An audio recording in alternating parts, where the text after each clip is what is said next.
All right, guys, welcome to another episode of Treadmill Talks. Today, we're going to talk about why chaos is your best friend, or why do men always seem to evolve in chaos.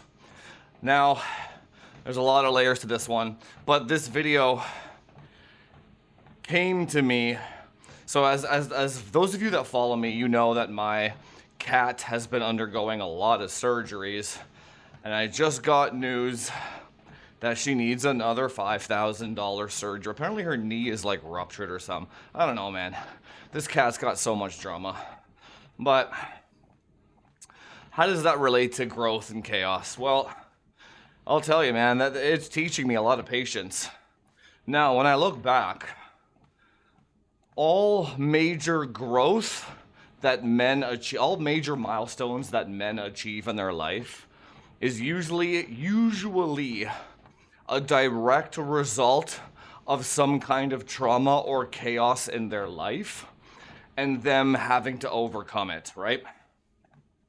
But we'll talk about how this relates to dating in a second, though. But don't forget, guys, subscribe, share the content with other people. If you find this kind of, I don't even know what this channel is, to be honest. It's just me kind of venting into a camera. But if you find this information valuable, if you vibe with it, share it with other people. Let's get this channel to 1,000 subscribers so that we can share the message with all of our fellow brethren. But back to the topic. So, chaos.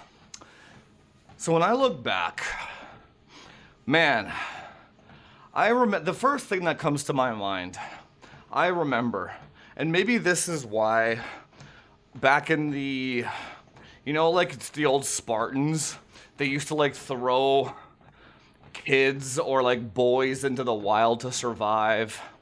Every culture or religion has some kind of ritual, like a becoming of man ritual.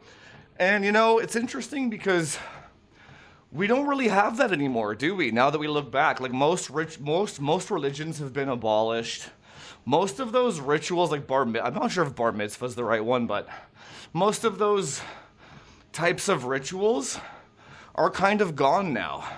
And what you have is like an entire age of like whiny ass pussified men. And I'll tell you, it's getting so bad. Just the other day, I know this is all over the place, but bear with me. Just the other day, my other tech channel, we have like $5 supporters, and I've seen a common theme where like the lower the amount the person pays, the more of in a whining paradigm they're in. And funny enough, the wealthiest guys at the top are the least whiny. So even among like a tech social structure, the whiniest men and the most bitchiest and also the most entitled are the ones that are the most broke. And they're also the ones that are most obese. So it's like everything they talk about in like men's self-improvement, I see the exact same correlations in different fields that are completely unrelated to men's self-development and dating, right? So anyway, chaos. I've thought about this for a long time, where when I have a son, or if I ever have one, you almost have to introduce chaos into their life. So let me talk about the first time I had chaos. The first time I had chaos in my life was, I was like 18, 19, and I had lost my driver's license because I was caught speeding too many times, right? And then here in Vancouver, in BC, we have like the new driver system, where you're basically, if you're a new driver, you're allowed one ticket, and then you get your license taken away. That nonsense, right? Anyway, at the time, my job had a contract with me that I required a license and a vehicle in order to be employed. So when When that chaos got introduced, all of a sudden my entire life trajectory in my mind possibly changed. Like, oh shit, lost my license, might lose my job, might have to move back with my parents, I'm a failure. That's the first memory I have. Funny enough, actually the way I got around that one was I hired a lawyer. It cost me like $800 at the time, and he did some paperwork loophole to make the sentence as served. So I was only without my license for like 2 weeks. And then I just took the risk and drove anyway. Didn't get caught, that was risky. But I overcame it, right?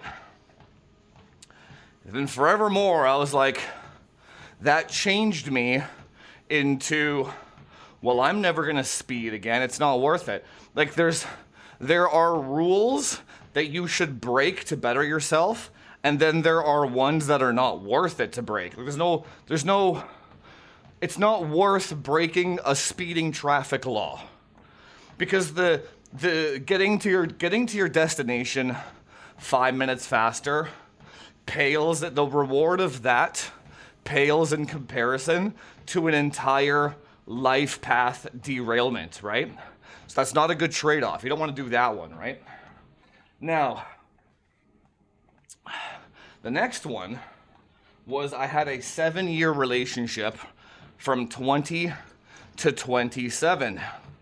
And in this one, I got very fat, very large, and I got very comfortable. I'm sure most men can relate to this. Back when we didn't know any better about how women worked, we just thought we were done and chill, right? Then she left, obviously. What did that one teach me? That one taught me that I am never allowed. First of all, it taught me that female love is not unconditional. I am never, ever allowed to relax another day in my life. I am never, and also, how you meet a girl is how you have to maintain the girl. That's what that taught me. Also, funny enough, when I went back out on the dating market after that 7-year breakup, I also learned all the social skills after that. So it actually ended up being for the best anyway. But what would most men do in that scenario after a 7-year breakup? Complain and whine. They wouldn't get back on the horse. They wouldn't overcome obstacles. They wouldn't become better versions of themselves, would they?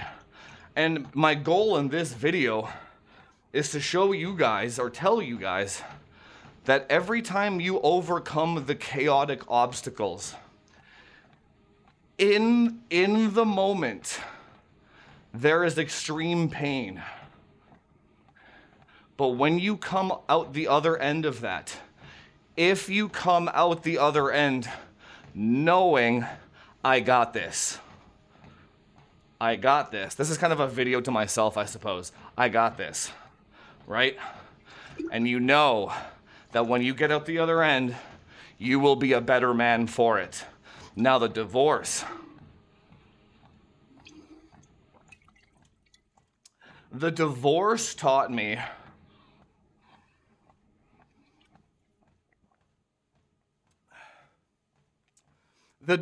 specifically taught me that female hypergamy is based off of the individual female, and it's not a generic looks, money, status type of thing. That's not what it is. Female hypergamy, also, you can level up too far past your girl as well, which makes them uncomfortable. That's it for another video, though. You kind of want to maintain the social market value to a certain degree, right? If she's like a 5 and you're a 6 when you met, and you level up to a 9, that's gonna cause problems. Yeah, but we'll definitely talk about that in another video, though. But that's kind of what I learned from my marriage, that like certain women prefer certain things in men. For example, if a woman prioritizes quality time with a man, then a man that's chasing excellence with money is not going to be a good fit for that girl. So if you guys met and you spent 8 hours a day together, this is kind of what happened with mine. We spend every day together, we're super happy, and then now all of a sudden her social pressure is like, oh, we need a bigger house. We need to level up our lifestyle, etc., etc., etc., which demands that you have to work more and spend less time together, which is not what she wanted. So basically, women are so fucking, God, dude. It's like, yeah, I want you to become wealthy, but not take any hours away from spending time with me. It doesn't even make any logical sense, man. Anyway, not to vent, but came out the other end of the divorce. Really learned about female hypergamy there. And not changing the contract of the relationship halfway through. Then here I am and dude, here's the other thing about chaos and evolution. Every time you encounter chaos and you evolve a little bit every single time, you start to build more faith in yourself every single time. So the first time is the toughest, man, when you're a young guy, because you don't have any like evidence of yourself being like, hey, I got this, right? And then you're like, you know, when you get to your mid-30s, you've told yourself, hey, I got this so many times that you don't really have to tell yourself anymore. You just know you got it now. So like, dude, right now, I'm age 40 right now. I am a invulnerable weapon, dude. Nothing affects me. Nothing gets in my way. I can fix any problem, any kind of chaos in my life. I deal with it. It doesn't affect me. Dude, I'm a weapon. But if all this chaos of my cat happened when I was 18, it'd be a very different traumatic experience, right? Now, anyway, the biggest here, okay, this one, the con is, here's the biggest con to all this. We shouldn't be this way, because it sucks. But how many buddies do you know that are like this, right? How many guy friends do you know that are like severely obese? Dude, I just had on my live stream on Thursday, like yesterday actually, I had a guy in there that was asking me about fasting, right? Hey, Jufus, should I fast to lose weight? I'm like, it's kind of a tool, but it's not a weight loss protocol, right? And then I'm like, how many calories are you eating? How tall are you and what do you weigh, right? Long story short, the guy says he's eating 2,500 calories. He's like 6'2" and 250 pounds.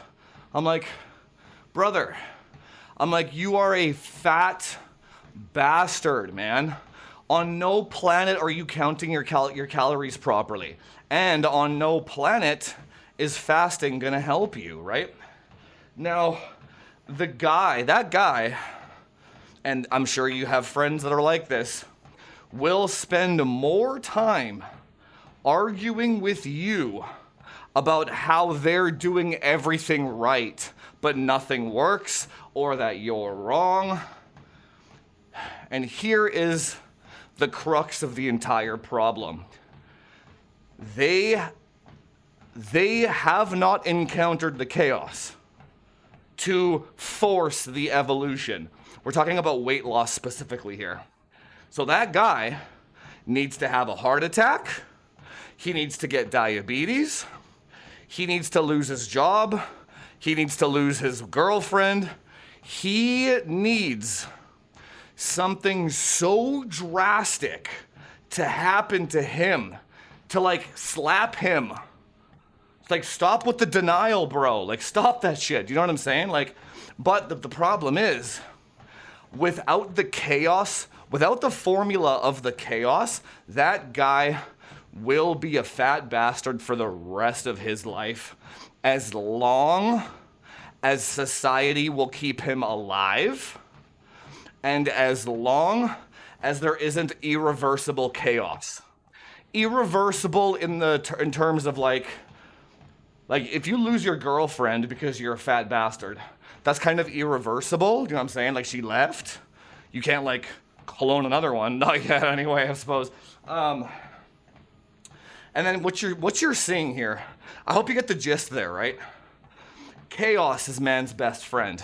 As much as it's painful in the moment, every time you encounter chaos, if that guy on that live stream got a diagnosis from his doctor that was like, you're going to die in a week unless you stop eating sugar, what would happen? Even then, you know what's crazy? A lot of people will still live in denial and cope till their grave, dude. So even irreversible chaos will not help some people. It's fascinating, brother, how the human brain, its only goal is to avoid discomfort and pain at all costs. Now, on a global scale, and a bit a grander scale here, you can kind of see that every single market, every single monetization model, every single product, what's AI being used for the most? Therapy and AI girlfriends. It's like, I'm not sure that's why we developed AI, boys. Do you know what I'm saying? Someone to talk to and someone to make you feel like you matter, right? So what society is essentially doing, back to the whole like 300 and like Spartans thing, what society and technological advancement has been doing, I don't think it's a conspiracy. I think it's more just that's where the money goes. So if a man is on the brink of encountering some kind of chaos that will change his life, and then society dangles like marijuana, drugs, alcohol, gambling is a big one now, sports gambling. They dangle this little carrot, AI, video games, insert any kind of vice, right?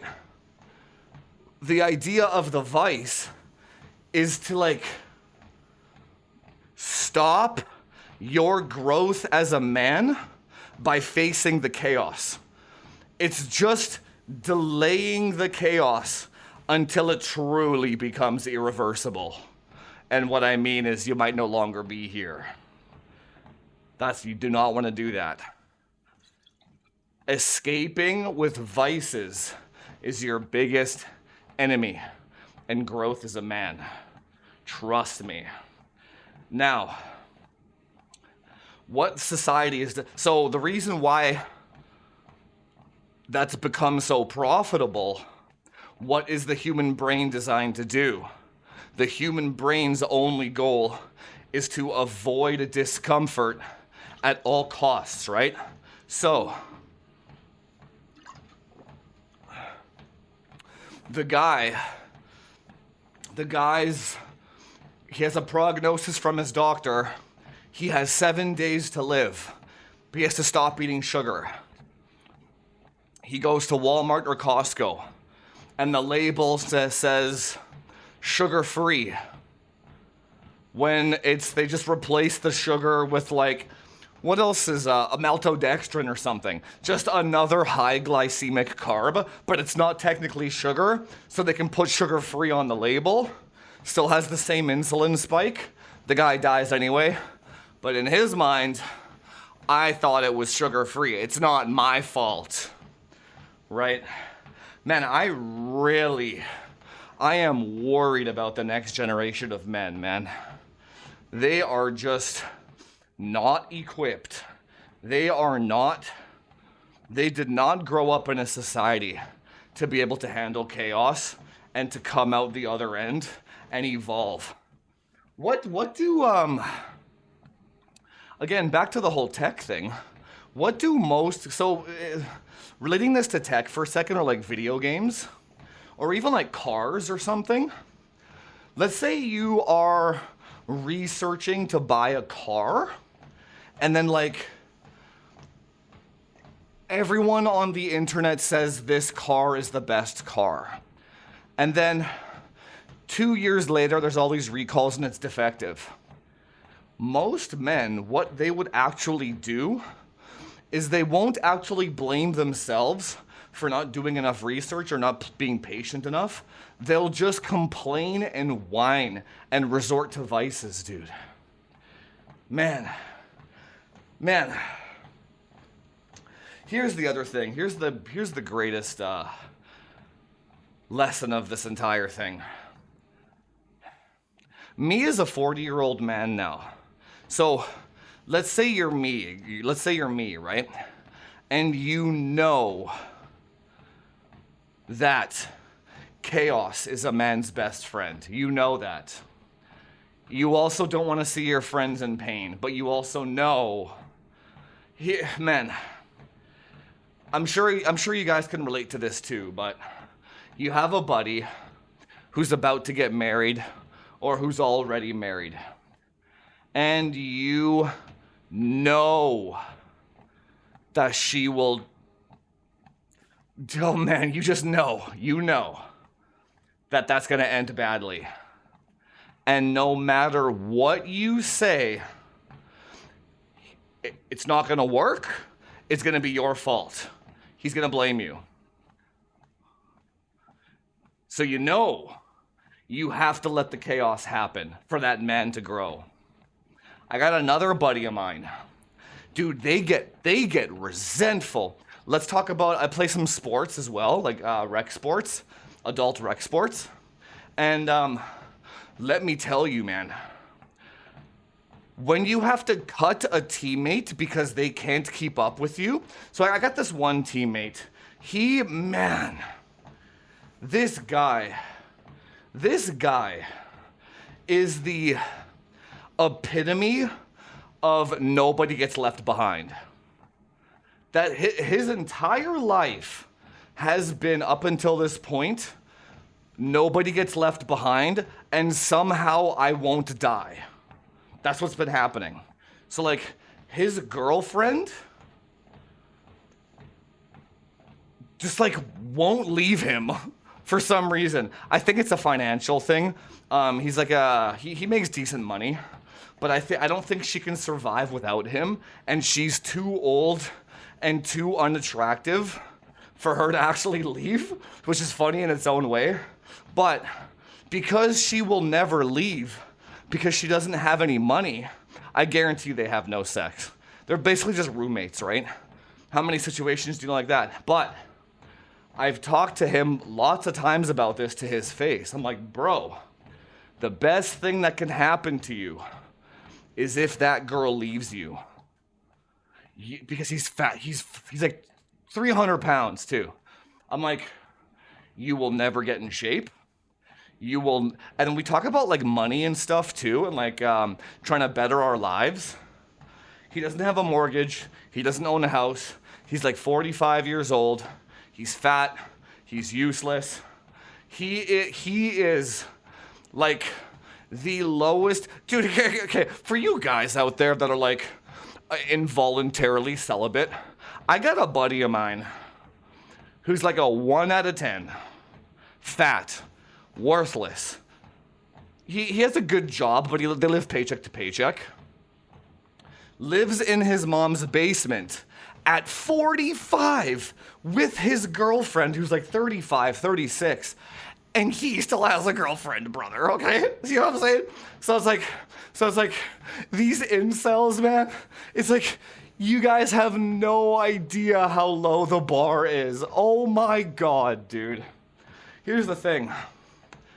If there was a guy that was like a 3 out of 10, he could steal that girl through the hypergamous pathway. Absolutely. But he makes just enough money to pay his bills. He can't move. He's like fat. He's always injured. He can't play anything. He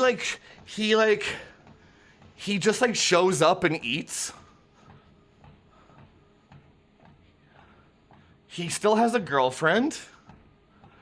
And dude, this shit needs to be studied, man.